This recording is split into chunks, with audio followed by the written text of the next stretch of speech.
Hello, today I'm just doing the unboxing of a HDMI extender over Cat5e Cat6 cable with infrared control. So I've just received this today. I found there's lots of different, I found the same product under lots of different brand names. So I bought it under the EX Pro AV Pro extender HDMI over Single Cat5, Cat5e. Cat6 with bidirectional infrared control, but I've also seen it badged as this SAC 120mm HDMI extender. In China I've seen it the Lenkeng LKV373. The infrared version's got the IR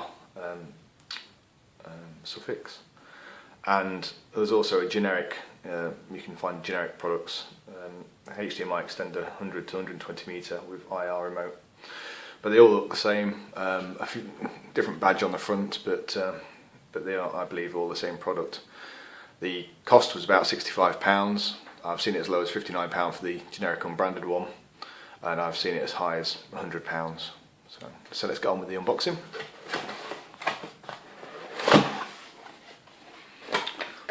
So we have the instructions, simple explanation. Now this includes the IR blaster cable, which is for sending and receiving the infrared signals, which is transmitted over the HDMI or Cat5, Cat6 cable. Inside we have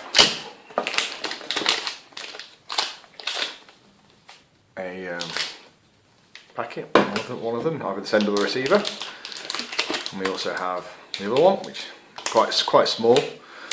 Dimensions wise, it is 13 centimeters by 8.5 centimeters by 2.5 centimeters, so quite compact.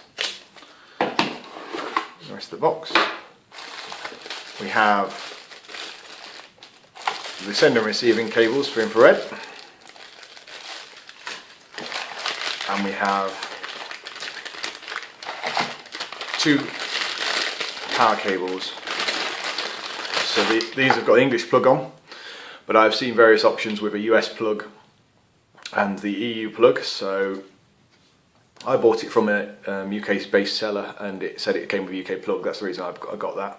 I could have got it slightly cheaper shipped in from China, but then there's the import costs. So actually it's probably better just paying slightly more, getting the UK plug and getting it sent from the UK.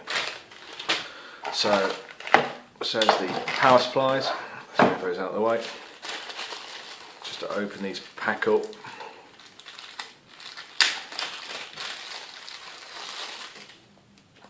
That has just got an eye on it, and at the other end is a 3.5mm jack. So it's fairly normal for infrared. Same in the other pack, except it's got a slightly different end. Let's open this.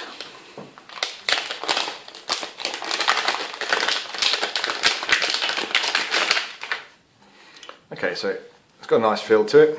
Feels like nice quality. It's a HDMI extender. This is the transmitter, the TX by LAN. It's got a reset button on the front, and on the back we have got the 5V DC in, the HDMI input, the infrared output, and then the LAN for transmitting. And that's it. It's a very simple, compact, well built. It's a metal casing, plastic front and back, made in China. But yeah, that's pretty good. So and it's got, at the minute it's a bit matted, but it's actually just got a protective cover on the front and the back. Let's open the other one. This should be the receiver.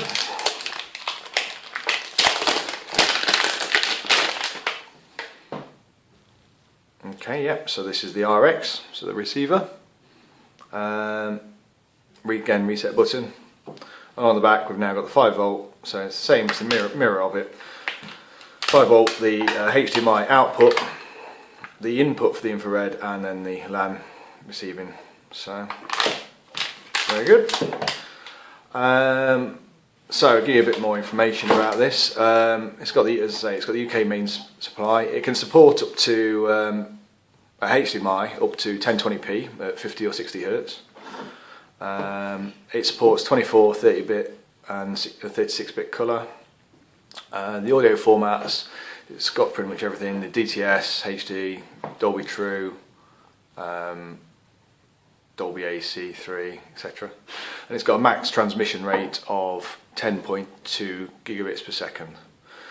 So yeah, and the way this works, I mean, I'm not an electrical engineer, but I'll just try and give you my layman term on how it actually works. You would have, there's two ways of extending HDMI over CAT cable.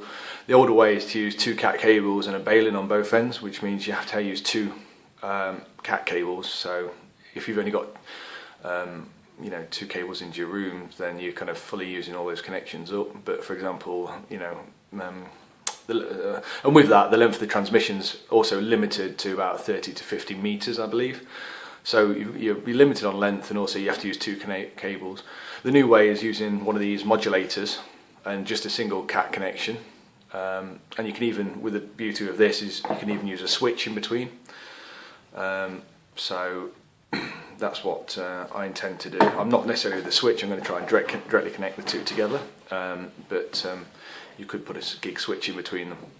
So in simplified terms, it takes all the information from the HDMI and then manages to pack it all in to a cable length of the 8 cables that you have within CAT cables, Cat5, Cat5e, Cat6. So it obviously transforms the wave somehow, makes it so it's all on different signals, pumps it through, and then the receiver can actually understand that and re-encode it back into HDMI. So I don't know the ins and outs exactly, but as long as it works, that's all that matters. And I know I'm only using one LAN cable. I've got two in each room. I had my house rewired. My intention is to I've got a skybox which sits in my lounge, but I want to basically watch all the channels in a bedroom when I want to, and not be in the lounge. And rather than having to put a coaxial cable all through the house, which I didn't do in the first place when I was redoing my house, I have actually decided to go for one of these, so I could actually then take my box and I can move it wherever I want to at a later point in time. So I intend to make a video where I'm showing these working, because I also have got an idea about using this with an Xbox, but that's another story. You can put a switch in between these, so you plug in this to your switch, and then from your switch into your transmitter. So the transmitter would go behind your skybox or your SAT box, whatever you've got really, whatever you want to transmit. You could transmit an Xbox picture, you can transmit a SAT picture, you can transmit anything. And this would just be the receiver. And you can have multiple receivers. You can have just the one transmitter working and split it over multiple receivers. I've seen it working with 4 on a demo that I saw online. Yeah, but I don't know the impact of that over the gig switch. Obviously, if it's putting a lot of throughput through, it might interfere with the rest of your network. So again, I'm going to do some testing and see what that's like. But I think it should be quite good. I'm looking forward to using it. But I say the quality seems very good, and I'm pleased with it. So I think we'll see how the network performs under load. But yeah, this is the HDMI extender.